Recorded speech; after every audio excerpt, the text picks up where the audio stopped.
Yo, what's up, guys? We are extending Dubai trip. I was supposed to go back to Bali yesterday, but finally gonna spend one more week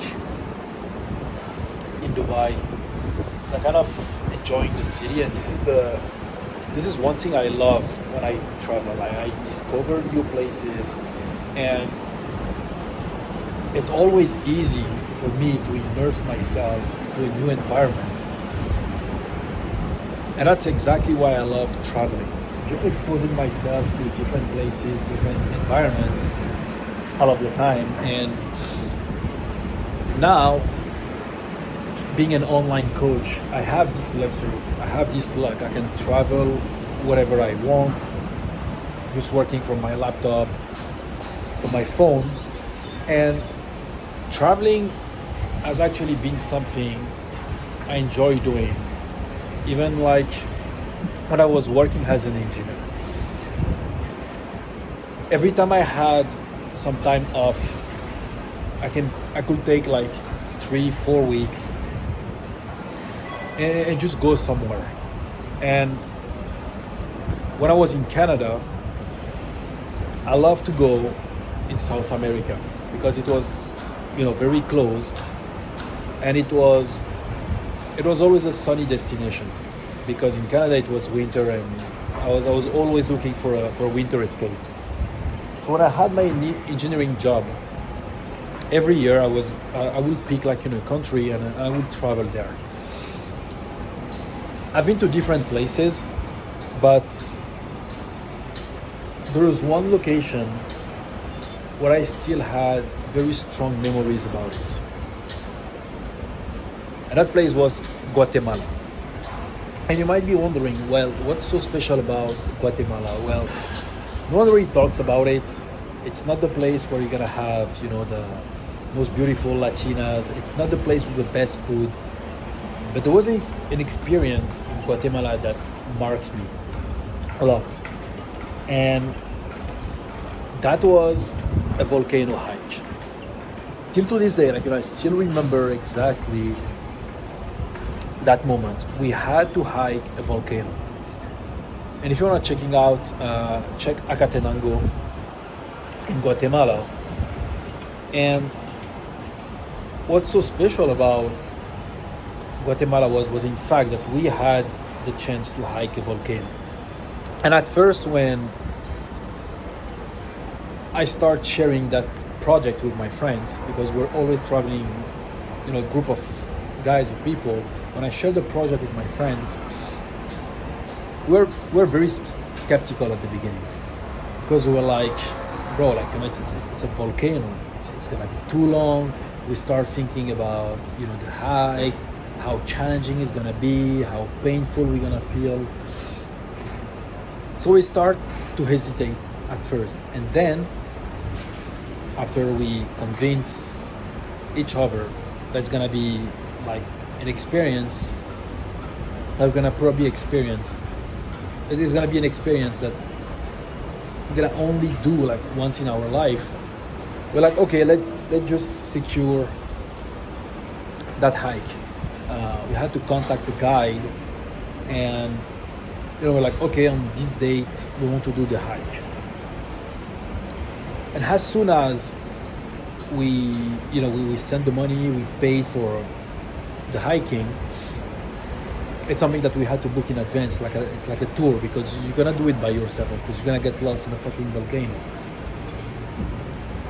We received like some instructions for the volcano hike, and the way it was presented, it's like those drawing for kids.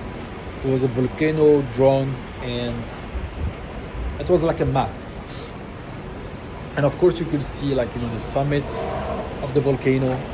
But basically, just to put things into context, the volcano we hike is not an active volcano. You hike a non-active volcano so you can spot another volcano, and this one is actually active, right? So imagine this is the volcano, and that's the other one that is erupting, that's active. So Just to put things clear, we didn't hike an active volcano because that's just fucking too dangerous. So anyway, we had a map of a volcano, and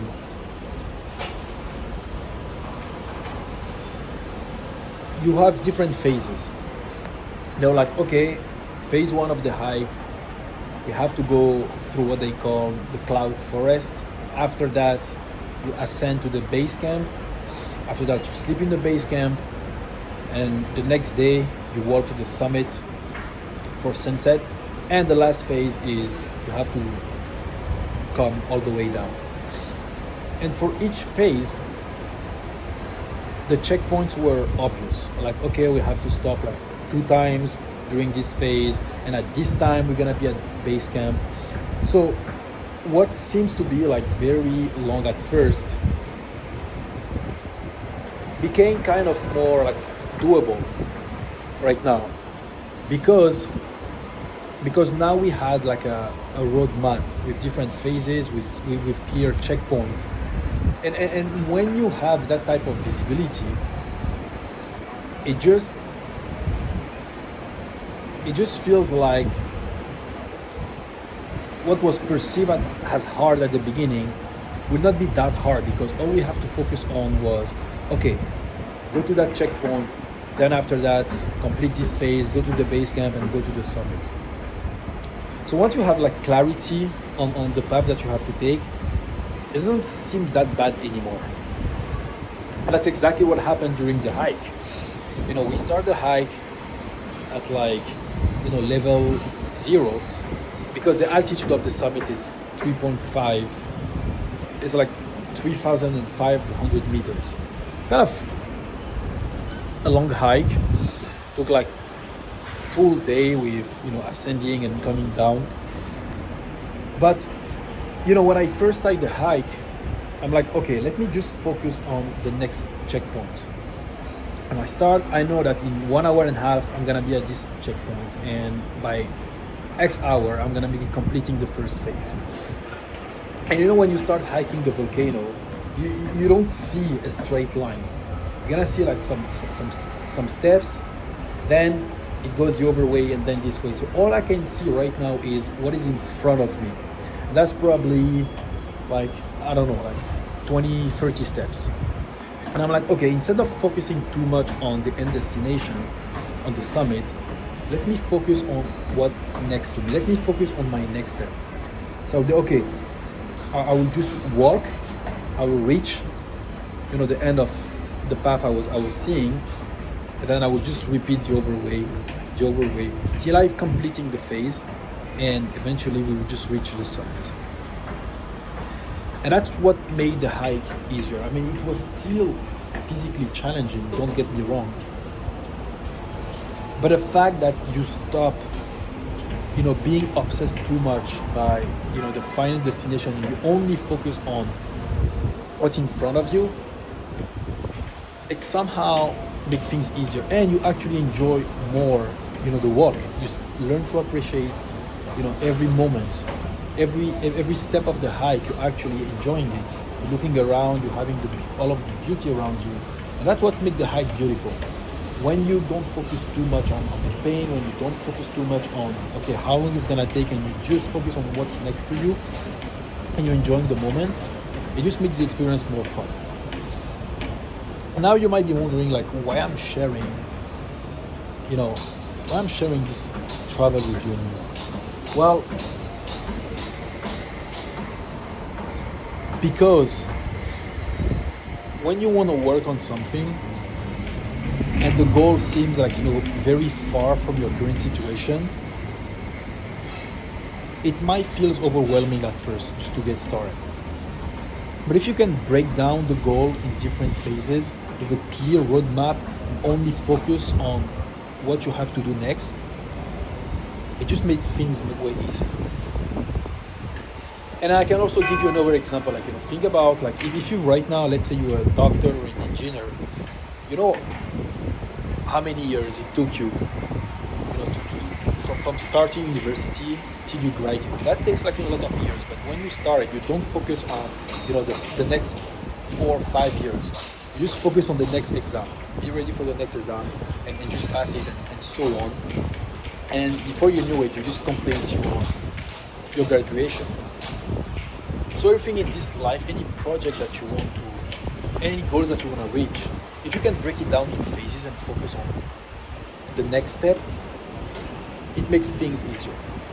And I feel like a lot of guys understand that when it comes to, being successful in life, with your job.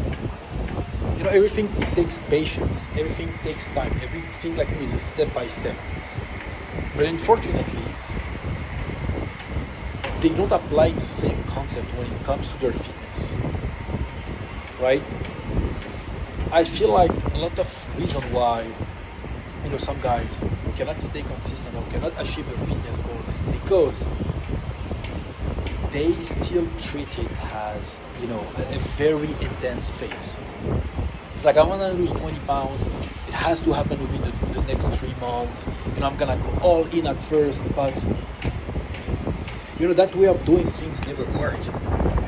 And I used to be there myself because for many years I was in cycle of frustration. I wanted to lose some weight, so I was going extreme on the cut. I was losing the weight. Then I was kind of happy with the result. I go back to normal, and I gain all the way back, and it was just like yo-yo result, going up, going down, going up, going down.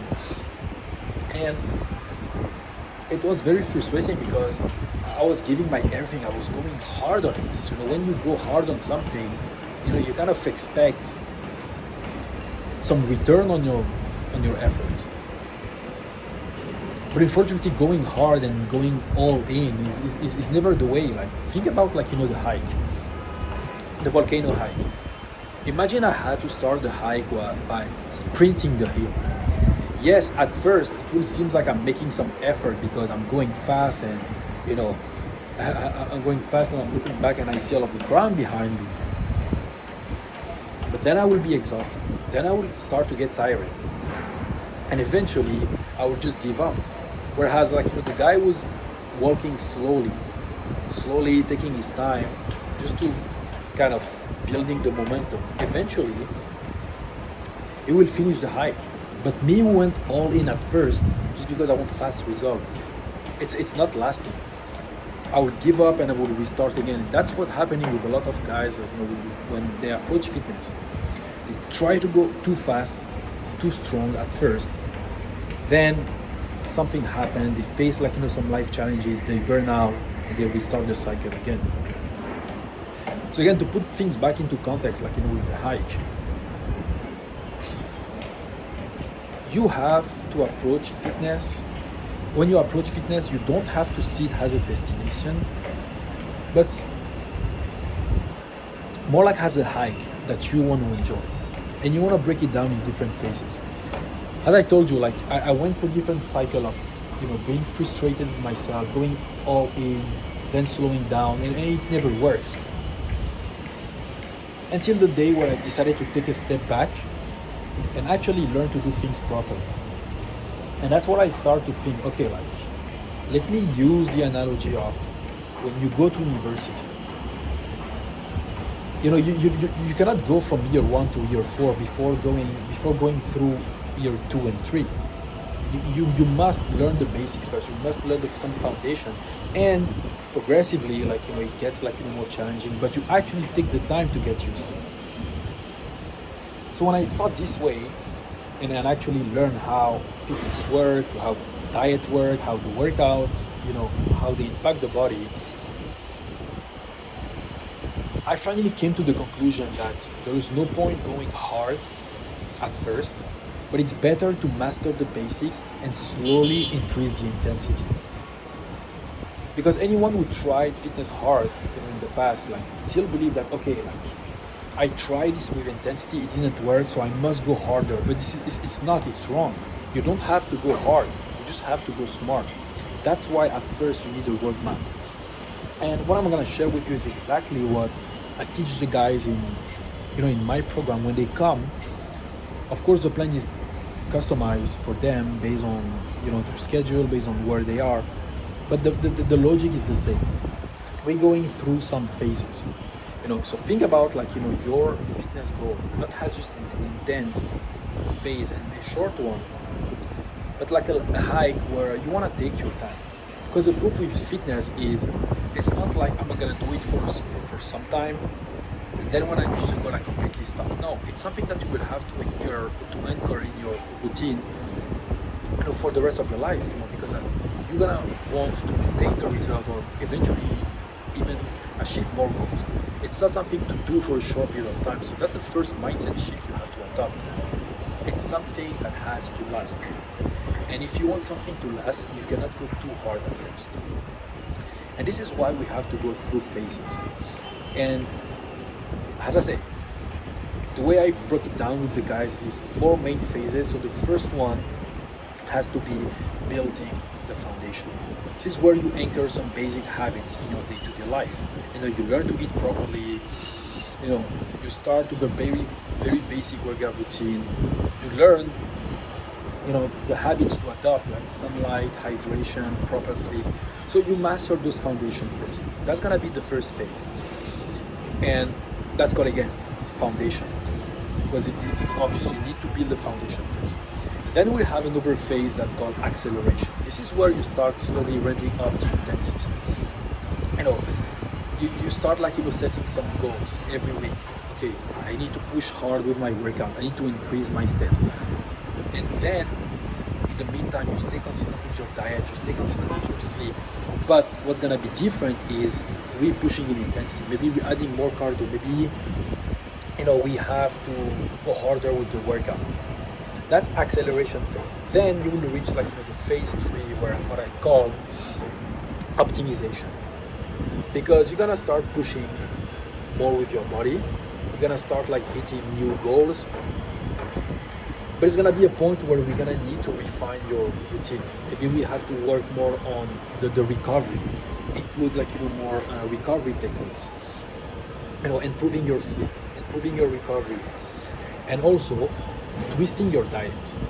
Because now you're pushing more. Maybe you need to have surplus of carbs. Maybe we need to reduce the fat. Maybe we need to increase the protein, adjusting the calories. That's what I call by optimization. We just get rid of what's not serving you, and we just building a routine that actually gonna support your workouts. In the same time, not compromising all of these areas of your life. And the phase 4, this is what I call integration. This is where we're gonna anchor the routine, that fitness routine in your day-to-day life, in your schedule, and just create a lifestyle around it. So you're gonna still enjoy everything that you want, you're gonna still perform at your job, and at the same time reaching fitness goals. And the beauty of this is, once you reach the goal that you initially want, and you made it a lifestyle, if you want to raise the bar, if you want to push higher, all you have to do is restart the cycle again. Because it's not just a straight line, but it's gonna be a cycle that you have to go through over and over. The thing that instead of seeing it like this and you stop, you're seeing this: phase 1, phase 2, phase 3, phase 4. Then you start and you keep going up, and it's like an infinite loop. And that is the key. That is the key, is by not rushing things, but understand that you will have to go through different phases. And once you're breaking down those phases into actionable steps, don't focus too much on what's gonna happen in 3 months. Focus on what you have to do daily. Because with the guys, this is exactly what they get. They get clear daily steps, clear daily action that they have to follow. And my goal as a coach is to identify what phase of the program they're gonna be in, and adjust the plan accordingly to their progress. This is why having coaching is important. This is why having feedback from someone who already walked the path, is critical, because you don't get lost. You always have a point you can refer to. Based on my experience, I'm gonna okay, you're at this point of the phase, you're at this point of this phase. Now this is what you have to do. This is what you have to tweak. This is what you have to improve.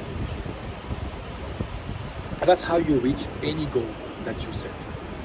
By taking your time, be patient, and stop being obsessed too much on, the next 3 months, the next 4 months. Focus on what you have to do today, because when we first are going to establish the roadmap, every step will be clear. And you know that if you do every single step right, it's just a matter of time before you reach the final destination. That's gonna take time, it's gonna take patience. And if you think too much about the future, you're gonna get overwhelmed. So we just establish the roadmap at first, define what to focus on in the present moment, because what you have is just today, nothing else. And just do the thing step by step. Focus on what you have to do today. And I guarantee over time, you're gonna just reach the goal, as easy as it is. And if you wanna again raise the bar, just restart that cycle again. This is how you make fitness easy. This is how you make it a lifestyle, by taking your time, going slow and not going too hard. So, if you need help with that, if you've been struggling, staying consistent, if you've been like in this cycle of, yo-yo result, it's going out, going down, it's time to break it, it's time to stop it. If you need help with that, it's gonna be a link in the bio to apply for one-on-one coaching. So as soon as I receive your application, I reach out to you and see if you're good fit for a program. In the meantime, you can subscribe to the YouTube channel, to my Instagram. I share daily value, and yeah, let's enjoy Dubai, and see you soon for another video.